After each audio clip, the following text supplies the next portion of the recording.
I'm Catherine Nunn-Rockcliffe, tutor in French at Hertford and also a lecturer in the faculty.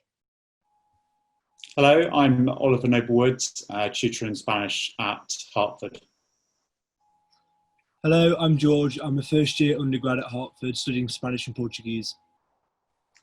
And I should start by saying that we at Hertford offer French, Spanish, German, Portuguese, and we accept candidates in joint schools with history, English, philosophy and linguistics. And we're always happy to answer questions from prospective candidates about any aspect of the course and application process. And George is going to ask us the kind of questions that we normally answer at open days. Okay, so the first question is, what is the course like? So the course is broadly half and half language and literature, with options to study linguistics and cinema as well.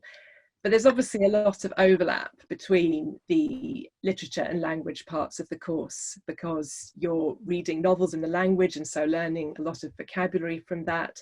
In translation classes, you're often translating literary passages. And we should also emphasize that literature includes a very wide range of material. There's novels, drama, thought, and although you may not have studied much literature previously, this often becomes the student's favourite part of the course, in fact. Also, I think it's worth saying that the course in general has a very strong emphasis on individual study and wide independent reading. So we send students off to read up on a subject and then to present their account of it to us. So more specifically, what is the first year course like and how does it work after that? In terms of the first year course, much of what Catherine has just said about the balance between language and literature holds. So broadly speaking, it's a 50-50 mix. Most of the language work that you do will be done with native speakers, either in central classes or in college. You'll also do some language work with your specific tutors, so with Catherine or me, or with lecturers in other languages. There you're working on the essentials, building up your knowledge of grammar, vocabulary, sensitivity to idiom and register and other elements. So a lot of that is consolidation, but also really kicking on from what you have brought with you from A-level, or in the case of beginners languages, starting from scratch. And in the cases of Portuguese beginners language, it's very much a case of intensive, as you know, George, first year work. On the literature side, it is designed as a taster course. It's an introduction, varies a little bit from language to language, but it's an introduction to all of the things you can then go on to specialise in at second year level and beyond. So there tends to be a little bit of medieval, a little bit of early modern, a little bit of modern. There is diversity in terms of geography. So in French, there is some Francophone material. In Spanish, there is some work from Latin America, so on and so forth. And there's also diversity in terms of genre, so some poetry, some prose, some drama. So that's very much a taster course, and it gives you the information required, we hope, to make educated choices at second year and fourth year level. And there you specialise. There are some set choices you have to make in terms of picking a period paper. So you would choose to focus on medieval or early modern or modern. After that, there's quite a bit of flexibility in terms of whether you focus on linguistics, or that can be history of the language, or modern day usage. You can also focus on particular authors, so particular canonical, often authors. And then in fourth year, there's quite a lot of flexibility in terms of particular special subjects, which might be advanced translation, or cinema, European or Latin American. It might be women's writing in a particular historical context. That's just to give you a flavour of some of the options that are available. And so what form does the teaching take? Well, there are various different kinds of teaching in modern language. So on the literature side, there'll be faculty lectures, and there will be tutorials in very small groups. So sometimes as few as 1 or 2 students discussing their own work with the tutor. And this means that the students get a lot of very individualized attention. They'll be given detailed feedback on their own work, and so they progress incredibly quickly. It means their tutors get to know them well and are able to give them advice about how to choose options like the ones Oliver's been describing. And on the language side, classes take place in larger groups, probably about between 6 and 10 students together, most often, as Oliver said, with a native speaker. And there'll be courses on grammar, translation, oral skills, essay writing. It's perhaps worth saying that our literature course is a bit different from some others in that essays and teaching take place largely in English. And the reason for that is that studying literature is not just about practicing language skills, but it's about analysing complex modes of communication, really. So as well as gaining fluency in a language or languages, students are learning how to write quite persuasive arguments about complex texts, and this is a valuable skill. It's the kind of thing you would get in other humanities degrees. So the students are gaining some useful practical linguistic skills, but also this sort of wide-ranging ability to analyse and argue. And so when do students tend to meet other students from other colleges? From other colleges, there are the central lectures and central language classes, which are open to students across all of the colleges in Oxford. So that's a great opportunity to meet and compare notes with some of your contemporaries at other colleges. There are also many, as you can imagine, more informal means of meeting students at other colleges. It's perhaps worth noting that we have quite a large cohort of linguists at Hartford, so it's a nice, vibrant community. There's quite a few of you focusing on the 4 languages that Catherine outlined at the start. So that's a really nice sort of sense of a group dynamic. And we share some resources with St Peter's, depending on the language. So right from the go, you'll have an opportunity to meet another 10 or so linguists at another college. And as you, I think, know from your own experience, Georgian Portuguese, in some languages, the teaching is more centralised from the very start because there are smaller groups across the university. So I think your lesson experience probably means that you met everybody studying Portuguese, perhaps even a week before the start of term. Yeah, that's right, especially on the pre-sessional course, which I know also exists for Italian. I'm not sure about the other languages, but yeah, also with Portuguese, you get to do a fair bit of college tourism as well because lots of tutors are in different colleges, so that's always quite nice. Yeah. So sorry. No, I was just going to add that that's entirely correct. That in second year and fourth year, when you specialise in particular options, that you would also be often in pairs or perhaps threes on occasion with students choosing to specialise in those options from other colleges. And so how do exams work? Is there any kind of coursework element or is it just exam?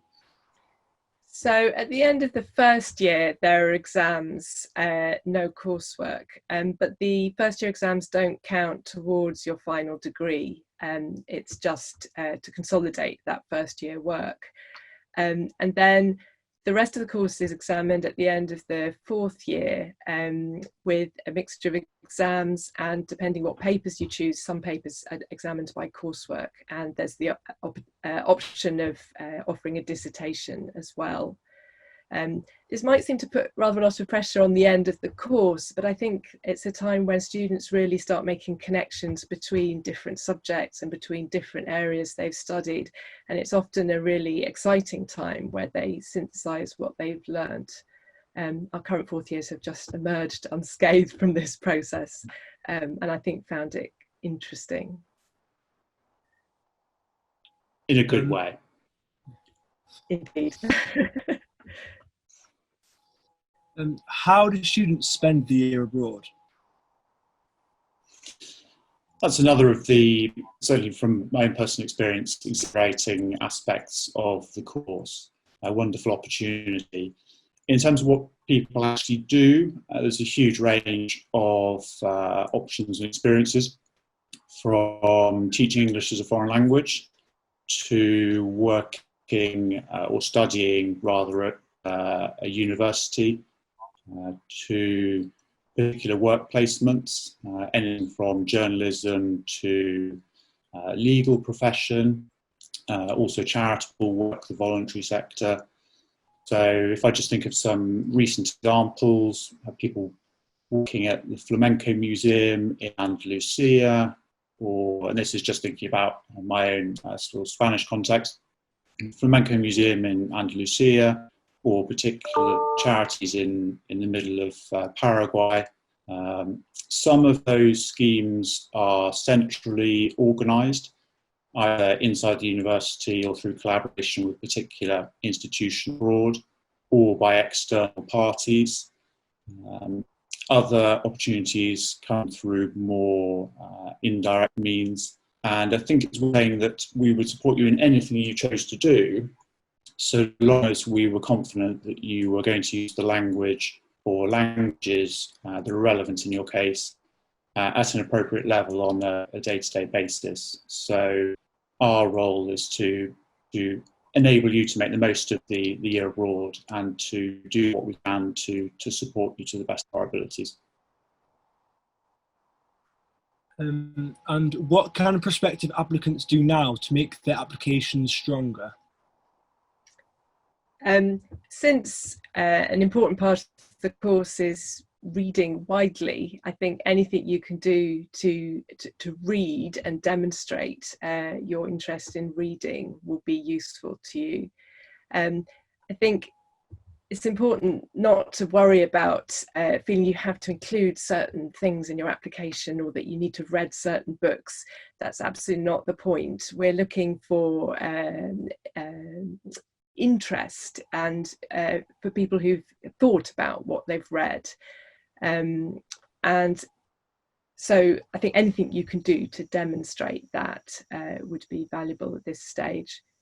I think it's important not to mention things on your application that you wouldn't be willing to talk about in an interview.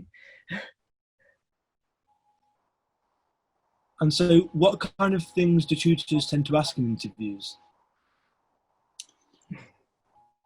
Well, not quite sure how the secrets to give away here.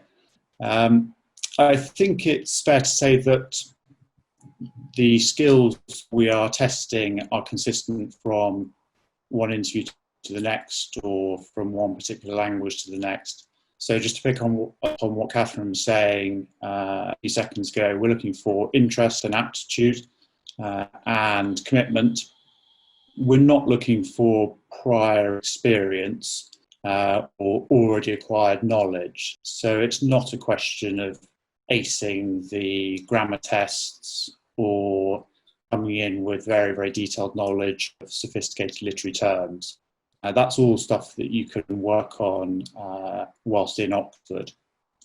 In terms of how we go about testing for interest and commitment and aptitude, that might vary subtly from one language to the next and very subtly from one interview to the next. But the kind of things we might ask candidates to do would include doing some pre-interview reading and coming into the interview prepared to explore thought about a particular passage that might be a poem or a bit of prose.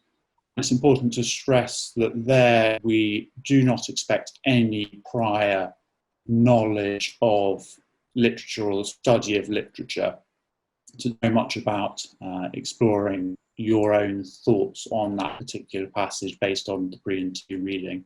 There will be bits in the language, or it's designed to test or explore your interest in learning language. That might mean a little bit in the target language. Obviously, in terms of beginners' languages, the aptitude will be tested through slightly different means. And there'll also probably be some general discussion designed to explore the depth of your dedication to study of the culture and literary culture of a particular country or countries. So there might be some general conversation about what you've particularly enjoyed reading, and most importantly, why in previous months. And we might then ask you to pick through that in increasingly sophisticated ways, hopefully. And how do joint schools work? So joint schools are most broadly balanced between the two subjects. There are some slight variations, but broadly it's 50-50. And students are expected to perform at the same level in both subjects, but the workload isn't double. They simply take fewer papers in each subject. It's more competitive applying for a joint school because you have to satisfy tutors in both subjects. But we've taken candidates in all the joint schools that we offer at Hertford in recent years. And we have a particular tradition in history in HML. We have two French historians in Hertford, and we have history and modern languages students in all the languages that we offer. So that's a particular strength. It might be worth adding, just on the back of that, that whether you're looking at one language or perhaps more appropriately two languages or a joint school, that you can in the second year and the fourth year weight your options towards your preferred side, or what might at that point be your preferred side. So if you are particularly keen in aspects of French literature and you're also studying history, then you can weight it that way. And the same applies conversely if you're interested in particular aspects of the history course. And it goes for two languages, and also for one language that you could choose to specialise more in literature or linguistics or other aspects. Whatever the case, most students find a way of pursuing their particular interests, and they end up doing very different courses sometimes. So George, we've answered some of your questions about aspects of the course. Is there anything else that you'd like to ask us about at this stage? So how would a typical first year week look like? So for typical first year students studying two languages, a week would involve probably 2 or 3 lectures in each language, possibly 3 or 4, depending what point in the year. It would involve 2 or 3 language classes in each of the languages, and it would involve probably 1 tutorial. Typically you would alternate tutorials, so it would be 1 a week across the term. So it would probably involve a tutorial in one language, and the tutorial in the other language would come the following week. That just gives a rough idea of what it might look like. And of course, quite a lot of time spent reading as well. If applicants have any other questions about the course or the college, information about the course can be found on the faculty website. Details about what's on offer at Hertford can be found on the Hertford website, and we're all glad to answer questions from prospective applicants. Bye-bye. Bye-bye. Right.